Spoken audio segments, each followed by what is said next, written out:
বর্তমানে আমি আছি লালমাই উপজেলায় এবং এটা হচ্ছে লালমাই থেকে বরুড়া যাওয়ার পথেই এই মন্দিরটার নাম হচ্ছে চণ্ডী মন্দির, যেটা হচ্ছে লালমাই থেকে বরুড়া যেতে প্রথমেই রাস্তায় ঢুকতে 200-300 মিটার সামনে গেলে এই মন্দিরটা পড়বে। তো এখানে আসার কারণ হচ্ছে আমার সাথে একটা হিন্দু ভাই ছিল, তো তার সুবাদে আমরা এখানে আসলাম।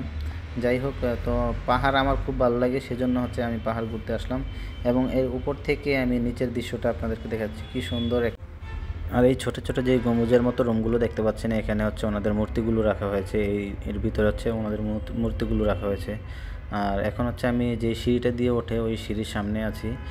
পাহাড়ে উঠতে, এই মন্দিরে উঠতে হচ্ছে এই সিঁড়িটা ব্যবহার করা হয়। তো এখন হচ্ছে আমরা চলে যাব, সেজন্য আমি এখন সিঁড়িতে আছি, নিচে নামবো।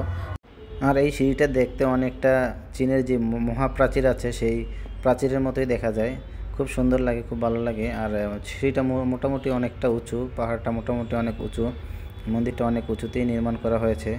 আর এই মন্দিরের যে ইতিহাস আছে সেই ইতিহাস হচ্ছে নিচে একটা বোর্ড আছে, যেটা আপনি গেট দিয়ে ঢুকতেই দেখতে পাবেন, সেখানে সব কিছু লেখা আছে। তো আমরা এখন হচ্ছে নিচের দিকে যাচ্ছি।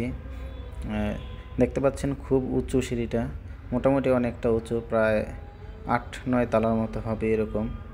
তো উঠতে মোটামুটি একটু কষ্টই হয়। যাই হোক, তেমন উঁচু ছিল না। তো এখন আমি দেখতে পাচ্ছেন প্রায় নিচে চলে আসছি, এই হচ্ছে বোর্ডটা। এখানে তাদের সংক্ষিপ্ত ইতিহাস সম্পূর্ণটা লেখা আছে। আর এখানে কিছু দোকানপাট আছে গেটের পাশে, এই যে দেখতে পাচ্ছেন। আর এটা হচ্ছে গেট, আর এই যে দেখতে পাচ্ছেন এদিক দিয়ে হচ্ছে লালমাই যায়, আর অপর পাশে হচ্ছে বরুড়ার রাস্তায়, যে এটা হচ্ছে বরুড়ার দিকে গেছে।